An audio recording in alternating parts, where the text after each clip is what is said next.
بسم اللہ الرحمن الرحیم۔ السلام علیکم ناظرین، میں ہوں آپ کا میزبان سید سلمان گل۔ قرآن صحیفہ آسمانی ہے، سچے رب کی سچی نشانی ہے۔ قرآن بحر صداقت کا خزینہ ہے، قرآن بحر رحمت کا نگینہ ہے۔ قرآن کی تلاوت سن کر فرشتے جمع ہو جاتے ہیں۔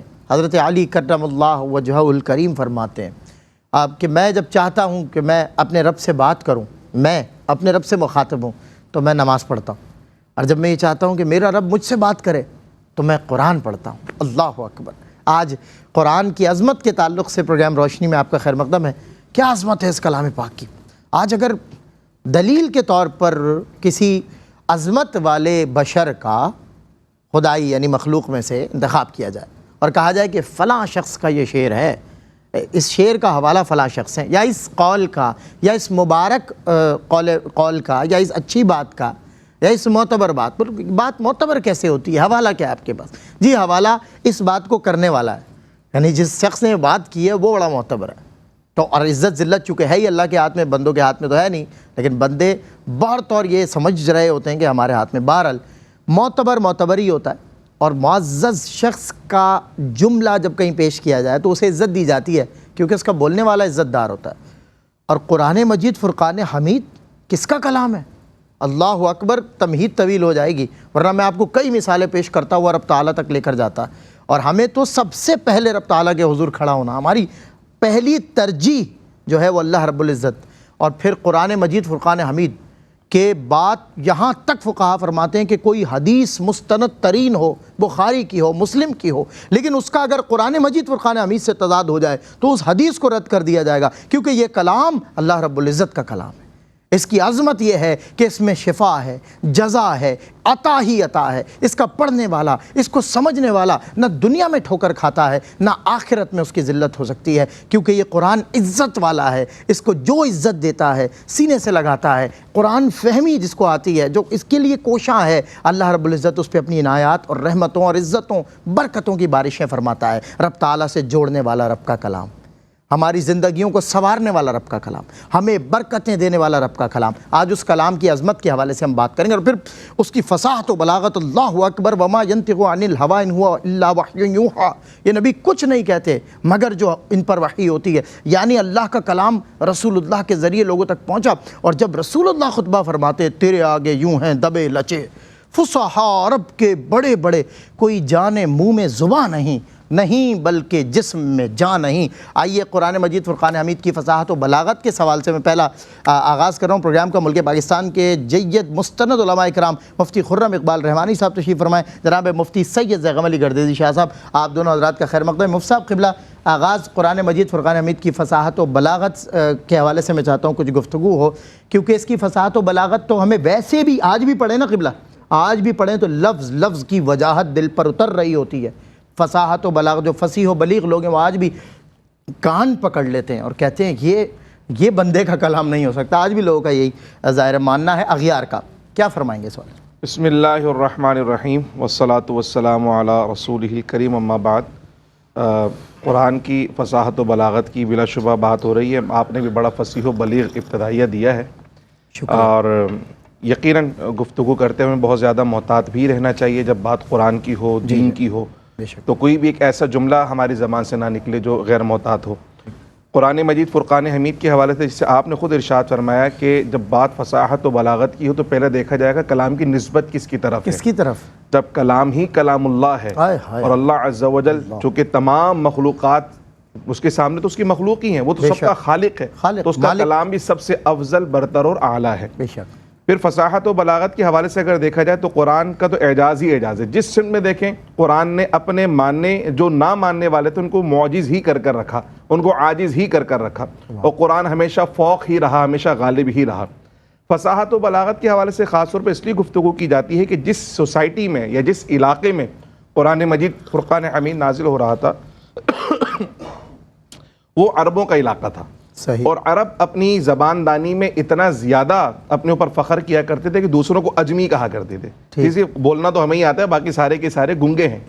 اب جب ان کے سامنے ایک ایسی شخصیت اللہ کا کلام پیش کر رہی جو کہ خود امی ہے، جنہوں نے کبھی کسی کے سامنے زانو تلمس طے نہیں کیا، اب جب اس زبان مبارک سے اللہ کا کلام نکل رہا ہے تو یقین جانیے کہ بڑے بڑے ادیب، بڑے بڑے شعراء اور بڑے بڑے اپنے کلام پر ناز کرنے والے قرآن مجید جب سنتے تھے تو ان کے پاس کوئی جواب نہیں ہوتا تھا، یہاں تک کہ اللہ سبحانہ و تعالیٰ نے قرآن مجید فرقان حمید کا جب مقابلہ کہ چیلنج دیا کہ اگر تم یہ سمجھتے ہو کہ یہ بندے کا کلام ہے تو تم بھی زبان بھی رکھتے ہو اور قادر الکلام بھی ہونے کا دعویٰ کرتے ہو، شاعری بھی تمہیں آتی ہے، زبان دانی بھی تمہیں آتی ہے، اور مقابلہ کر کر دکھاؤ، لیکن وہ قرآن مجید فرقان حمید کی ایک آیت کا بھی مقابلہ نہیں کر سکے۔ یہاں تک کہ سورۃ الکوثر بیت اللہ شریف کے اندر جب لکھ کر لگائی گئی سورہ کوثر، تو وہ سورہ کوثر دیکھ کر بھی وہ ہکا بکا تھے کہ یہ کیسا کلام ہے، یہ بندے کا کلام نہیں ہو سکتا۔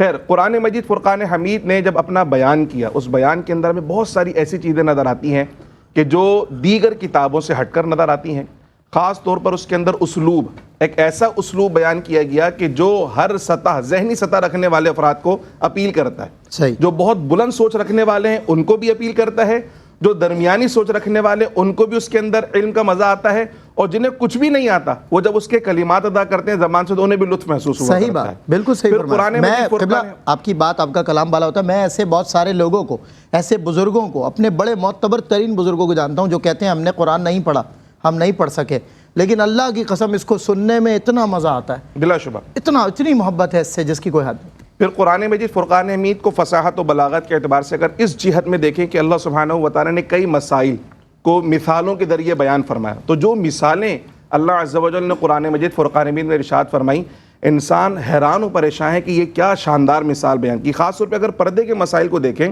قرآن مجید فرقان حمید نے مرد اور عورت کے رشتے کو کتنے خوبصورت انداز کے اندر بیان فرمایا۔ صرف ایک مثال اگر ہم لیں، ہن لباس لکم وانتم لباس لہن، یہ جو شوہر ہیں ان کو کہا کہ بیویاں تمہارے لباس ہیں، اور بیویوں کو کہا کہ یہ شوہر تمہارے لباس ہیں۔ کتنا خوبصورت تعلق ہے میاں بیوی کا، وہ قرآن کی اس ایک آیت میں اتنے خوبصورت پیرائے کے اندر بیان کیا گیا کہ اس طرح کہیں کوئی بیان نہیں کر سکتا۔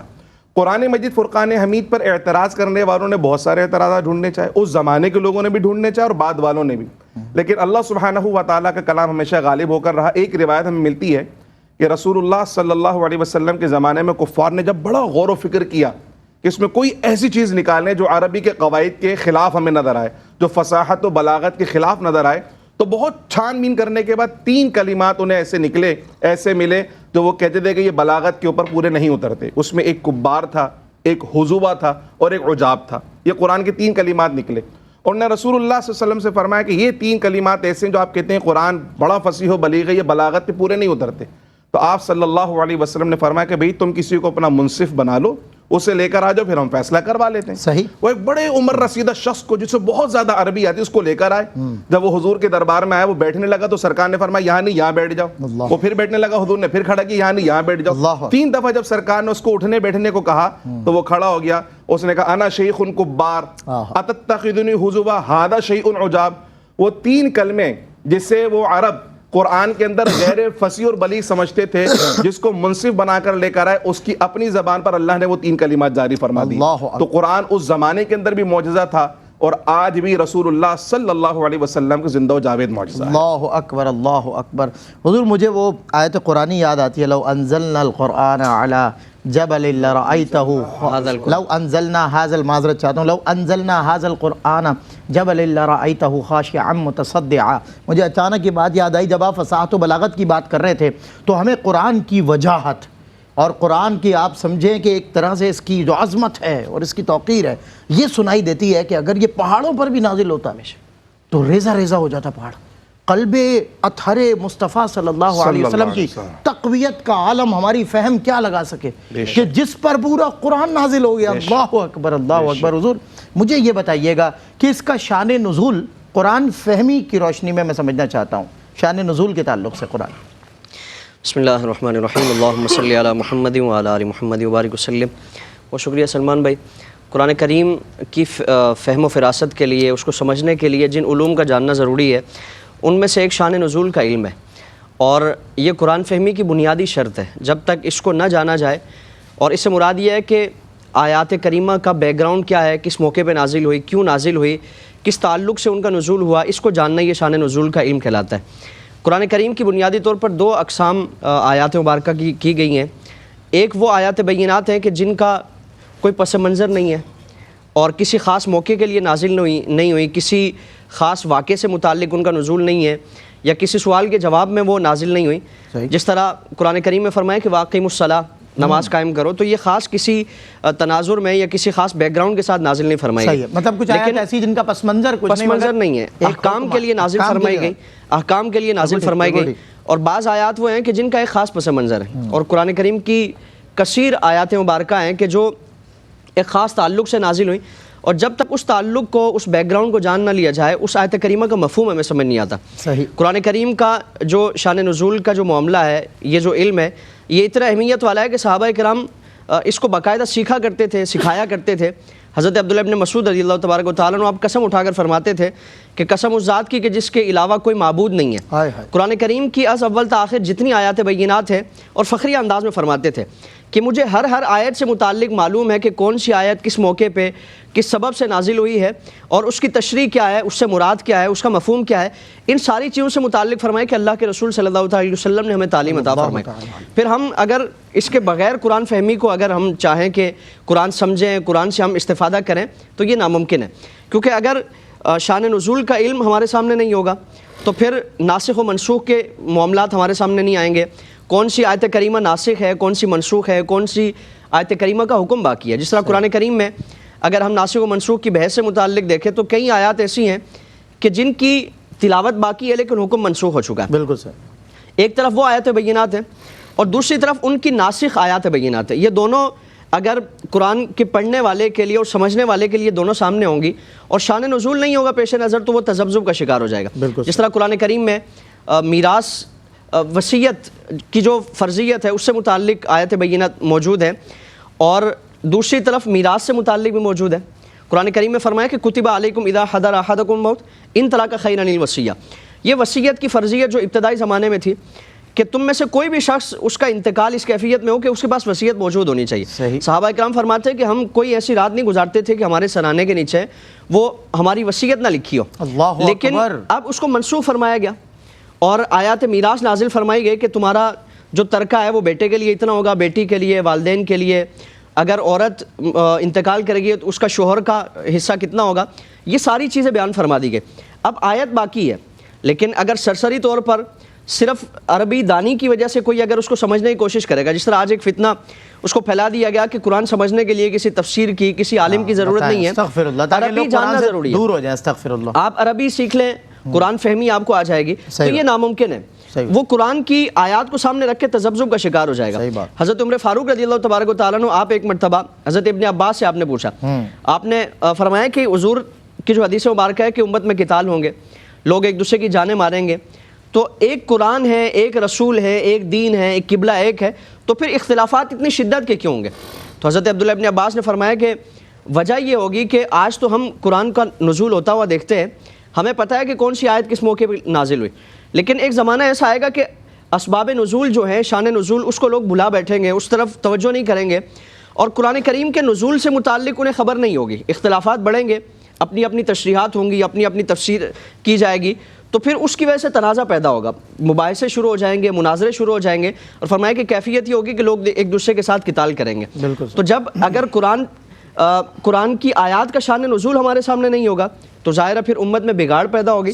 اس لیے لازمی ہے کہ معتبر اور مستند جو تفاسیر ہیں، جو علماء کرام ہیں، ان سے استفادہ کیا جائے، رہنمائی لی جائے، تاکہ ہم قرآن کریم سے کما آکو جو اس کا تقاضا ہے ہم اس کو پورا کرنے کی کوشش. بالکل صحیح بات. اور یہی وہ ظاہر اس دور میں بھی اتنے بڑے بڑے فصیح اور بلیغ لوگ، ایسا ایسا شعر کہنے والے لوگ، جب قرآن مجید فرقان حمید کی آیات آتی تھی تو ان پر اس کی ہیبت طاری ہوتی تھی. نہ چاہتے ہوئے بھی وہ اس کی سمت چل پڑتے تھے، چھپ چھپ کے سنا کرتے تھے. تو اس کلام کی جو فصاحت اور بلاغت ہے، یہ ممکن نہیں ہے کہ آپ محض اس زبان کو سمجھ لیں، عربی کو، تو آپ قرآن فہمی جو ہے مکمل اس کا آپ دعویٰ کر سکتے ہیں. اس کے لیے آپ کو اس کے مفسرین سے رجوع کرنا پڑے گا. بہترین تفاسیر لکھنے والے ماشاءاللہ، اور کتنے لوگوں نے ماشاءاللہ اس امت میں قرآن کی خدمت کی ہے، آپ کو ان سے بہرحال رجوع کرنا پڑے گا. قرآن کی ایک آیت کو سمجھنے کے لیے پوری زندگیاں درکار ہیں جناب. ایک بریک کے بعد ہوتی ہے ملاقات. خوش آمدید ناظرین، آپ کا خیر مقدم ہے. میں قرآن مجید فرقان حمید کی عظمت کے تعلق سے آج پروگرام کر رہا ہوں، پروگرام روشنی، اور جس میں مفتی خرم اقبال رحمانی صاحب، مفتی سید زیغم علی گردیزی شاہ صاحب ہمارے ساتھ موجود ہیں. قرآن مجید فرقان حمید کی عظمت اور فصاحت، بلاغت، شان نزول کے تعلق سے ہم نے بات کی ہے. میں احکام القرآن کے حوالے سے بھی، آپ فرما رہے تھے شاہ صاحب بھی کہ کچھ آیات ایسی ہیں جن کا کوئی خاص پس منظر نہیں ہے، اس حوالے سے نہیں کہا جا سکے فلاں موقع پر فلاں بات کے پیش نظر یہ آیت ہوئی تھی، اور اس کا شان نزول یہی ہے کہ وہ محض حکم خداوندی لوگوں تک پہنچانے کی یہ لیے خالصتاً اللہ کا حکم پہنچانے کے لیے آئی ہے، اور کوئی موقع نہیں جب اللہ نے چاہا اپنے محبوب صلی اللہ علیہ وسلم پہ وحی فرمایا۔ تو احکام القرآن کے حوالے سے میں چاہتا ہوں ذرا کچھ آشنائی، کچھ آگہی ملے کہ پھر اس کے درجے اور معاملات۔ جی جیسے قبلہ شاہ صاحب ارشاد فرما رہے تھے، تو شاہ صاحب کے بیان کو بھی کوئی یہ نہ سمجھے کہ جو آیات احکام ہیں ان کا کوئی پس منظر ہی نہیں ہوتا، صحیح، تو ایسا نہیں، شاہ صاحب نے صرف ایک آیت مبارکہ کا اشارہ دیا تھا، اقیم الصلاۃ، اقیم الصلاۃ، ورنہ آیات احکام اکثر ایسی ہیں جس کا پیچھے پس منظر موجود ہے، سبب نزول اور شان نزول، یعنی کوئی ایسا واقعہ رونما ہوا اور صحابہ کرام حضور کی بارگاہ میں متوجہ، حضور اب اس کا حکم ارشاد فرمائیں، ہم کیا کریں؟ اچھا، تو اللہ سبحانہ و تعالیٰ نے اس کے جواب میں پھر وہ آیت مبارکہ ارشاد فرمائی۔ ٹھیک ہے، اچھا، دوسری بات یہ بھی تھوڑا سا مرض کرنا چاہوں گا کہ اگر کسی آیت مبارکہ سے متعلق کوئی واقعہ یا شان نزول یا سبب نزول ہمیں ملتا ہے تو وہ بلا شبہ اس آیت مبارکہ کی تفہیم میں تو بہت مددگار ہوتا ہے، صحیح، لیکن کوئی یہ نہ سمجھے کہ یہ آیت مبارکہ صرف اس واقعے کے لیے ہے، اچھا، یہ حکم صرف ان لوگوں کے لیے ہے، یہ تو تابد، جی یہ تو قیامت تک کے لیے ابدی ہے نا، بالکل، تو کچھ چیزوں میں اختصاص ہوتا ہے صحیح کہ وہ صرف مخصوص لوگوں کے لیے، لیکن اکثریت جو ہے اس میں عموم پایا جاتا ہے۔ کوئی بولے جی صرف ان کی تنبیہ تھی، ہم تو جھوٹ بولتے ہیں، کوئی مسئلہ تو ایسا معاذ اللہ ایسا نہیں ہے، ان کو فلاں کام سے روکا تھا ہم کرتے ہیں، ہمیں تو ایسا نہیں ہے معاذ اللہ، جھوٹ تو کوئی بھی بولے حضرت، کوئی بھی بولے، مطلب ایک برائی کی طرف میں نے توجہ دلائی، ایک برائی کی طرف میں نے توجہ دلائی، تو اس کو اس سمت میں دیکھیں گے تو انشاءاللہ اور زیادہ شاہ صاحب کی گفتگو سے روشنی لے سکیں گے انشاءاللہ۔ احکام القرآن کا جہاں تک تعلق ہے، یہ قرآن فہمی سے تعلق رکھنے والی ایک بہت بنیادی بات ہے۔ قرآن مجید فرقان حمید الحمد سے لے کے والناس تک پورا کا پورا ہدی للناس، بے شک، اور مومنوں کے لیے ہدایت و رہنمائی کا ذریعہ، عوام الناس کے لیے ہدایت و رہنمائی کا سرچشمہ و ذریعہ ہے، لیکن اس میں جو آیات ہیں قرآن مجید فرقان حمید ان میں تنوع ہے، کچھ آیات ایسی ہیں جس میں عقیدے کے متعلق بیان ہے، کچھ آیات ایسی ہیں جس میں توحید کے متعلق بیان ہے، کچھ رسالت کے متعلق، کچھ آخرت کے متعلق، اسی طرح کچھ آیات مبارکہ ایسی ہیں جو اصلاح نفس کے متعلق ہیں، معاشرے کی اصلاح کے حوالے سے، اور کچھ آیات بینات ایسی ہیں جو ہمیں مخصوص احکام کا پابند کرنے کے لیے ہیں، اس میں عبادات بھی آتی ہیں، معاملات بھی آتے ہیں، اور حسن معاشرت بھی آتی ہے۔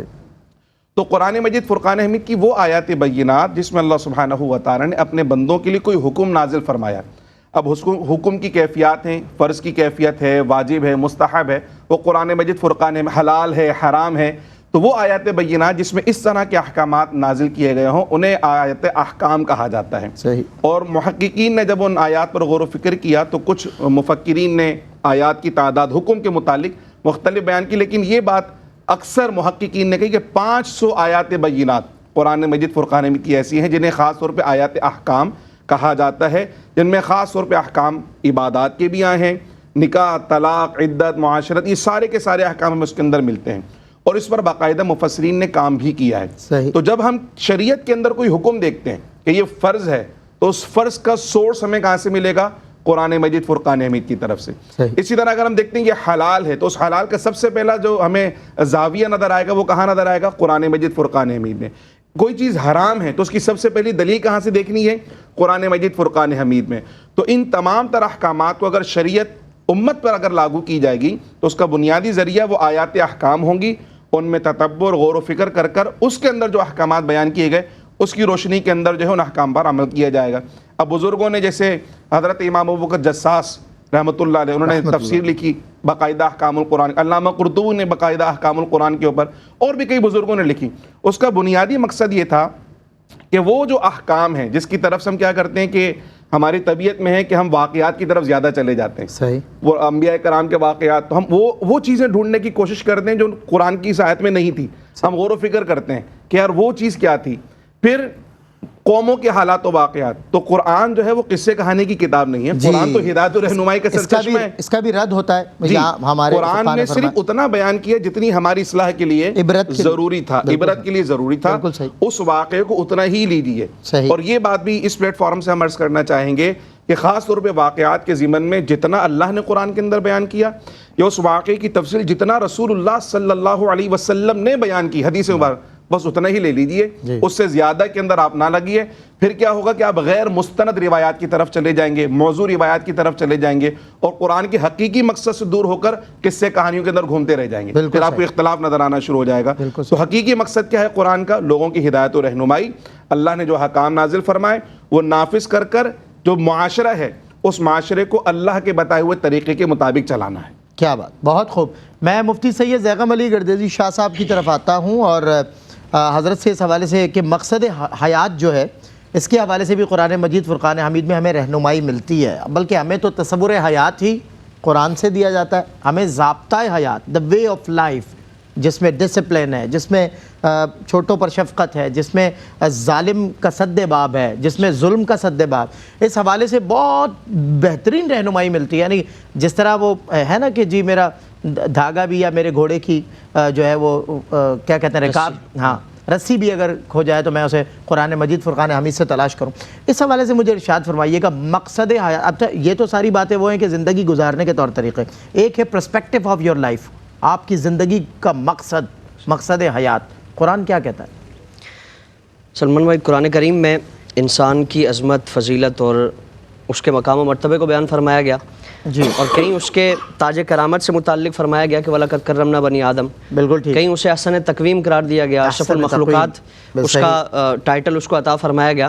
تو جب اللہ رب العالمین نے کل کائنات کی تمام مخلوقات سے زیادہ عزت و عظمت انسان کو عطا فرمائی ہے تو یقیناً پھر اس کی جو تخلیق ہے اس کا مقصد بھی ہوگا، اور مقصد جس نے اس کو پیدا کیا ہے وہی اس کا مقصد بیان فرمانے والا ہے کہ انسان کو بھیجا کس لیے گیا. یعنی انسان اس دنیا میں آ کے دنیاوی لہو و لعب میں، دنیاوی عیش و عشرت میں، دنیاوی خواہشات میں اپنے آپ کو مگن نہ کر دے اور اپنے مقصد حیات کو بھول نہ جائے. وہ یہ تصور نہ کرے کہ اسے عبث پیدا کیا گیا.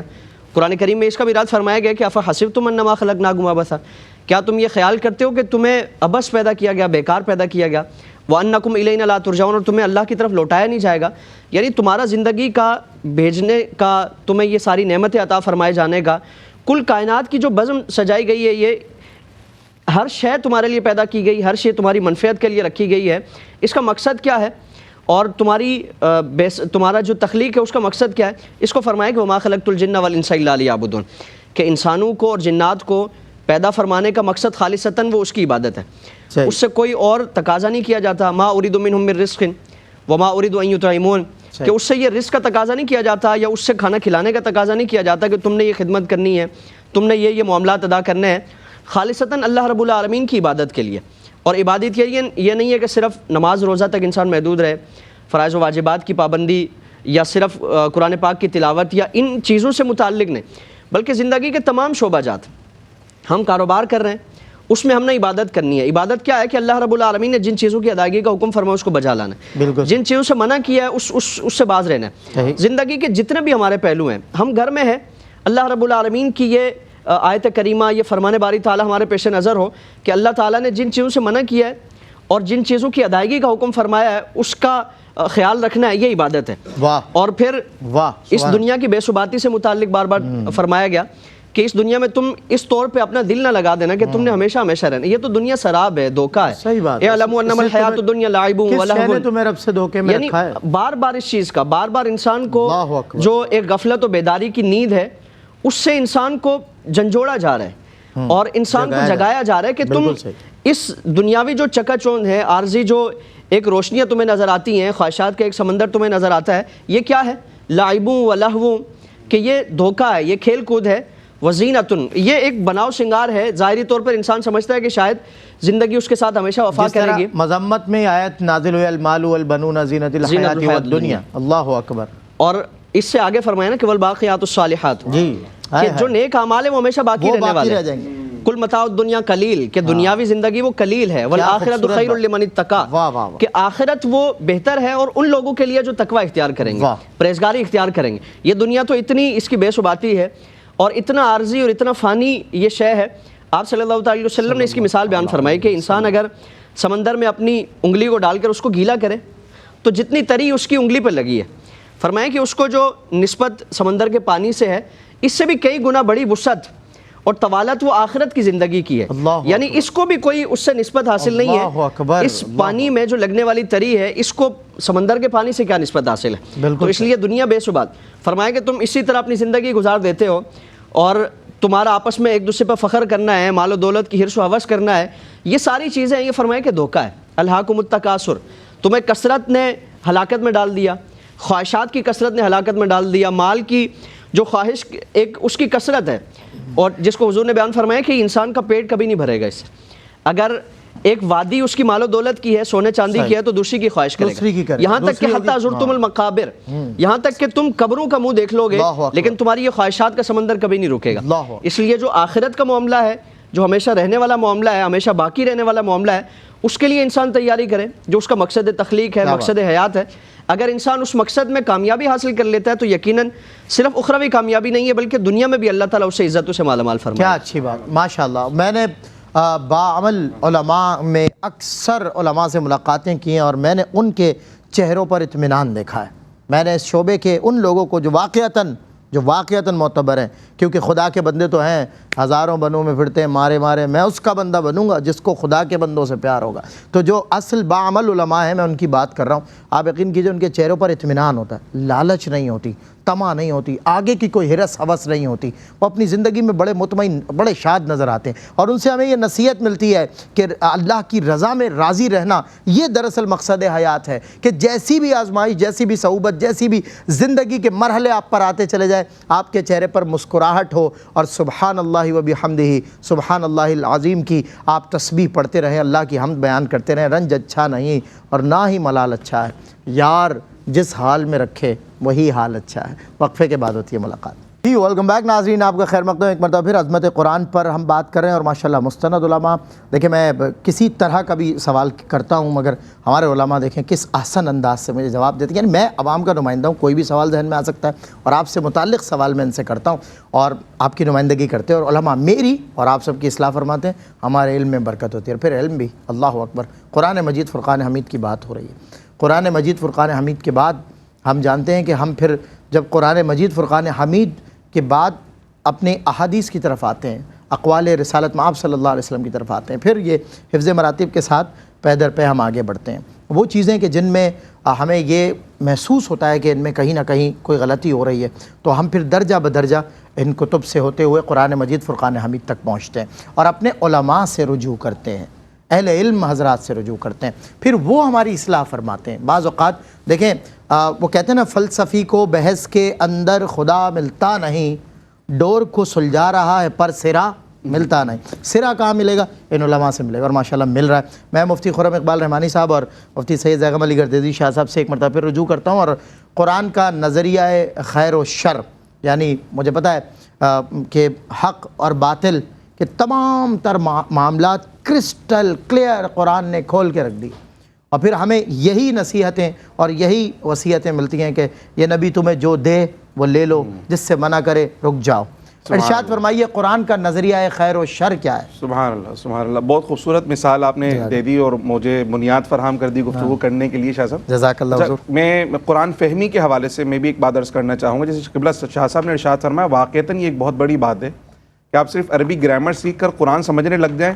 یہ دعوت تو انہوں نے بھی نہیں کیا تھا جن کی مادری زبان عربی تھی. جی، جو فصیح و بلیغ تھے، ٹھیک ہے نا، جن کی فصاحت و بلاغت کا عالم. ان کے تو واقعات ایسے ملتے ہیں کہ رسول اللہ صلی اللہ علیہ وسلم کی بارگاہ میں قرآن سیکھنے کے لیے آتے تھے. اللہ انہوں نے اکبر. خود کبھی رسول اللہ سے نہیں فرمایا حضور ہماری بھی زبان عربی ہے، آپ بھی عربی بولتے ہیں، ہمیں بھی قریشی عربی آتی ہے، بس ہم سیکھ گئے سمجھ گئے. نہیں، بلکہ وہ رسول اللہ صلی اللہ علیہ وسلم کی بارگاہ میں زانو تلمس طے کرتے تھے. اور ان کے اندر بھی خاص وہ صحابہ جنہوں نے خاص قرآن مجید فرقان حمید میں شغف رکھا، جیسے حضرت سیدنا عبداللہ ابن عباس رضی اللہ تعالیٰ عنہما کی شان ہے کہ خاص قرآن کے حوالے سے بڑا آپ کا تعلق ہے. حضور نے دعاؤں سے خاص آپ کو نوازا اور خدمت پہ دعا ملی تھی.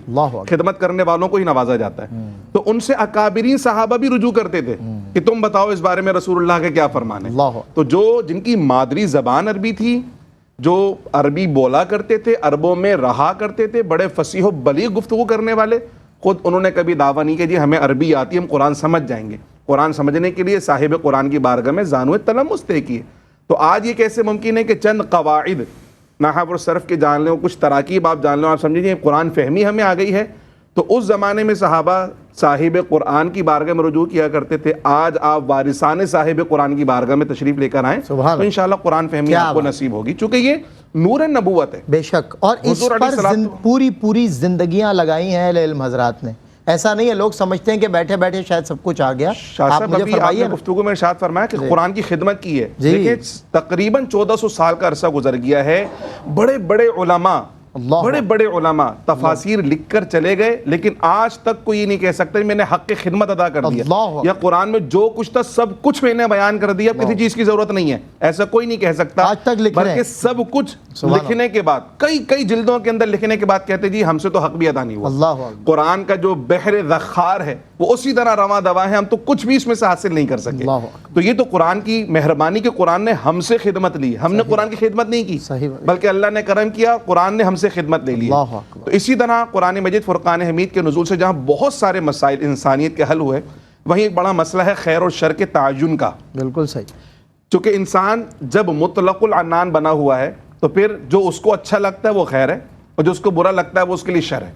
لیکن انسان کو اللہ سبحانہ و تعالی نے رسول اللہ صلی اللہ علیہ وسلم کے ذریعے جو کتاب حکمت عطا فرمائی, اس نے خیر اور شر کا ایسا تعین رکھ دیا ہے کہ پوری انسانیت کے لیے اب وہ شخصی بات نہیں رہی کہ ایک شخص کو اچھا لگتا ہے, بلکہ پوری انسانیت کے لیے جو نفع ہے وہ سب کے لیے خیر ہے, اور جو شر ہے وہ پوری انسانیت کے لیے شر ہے.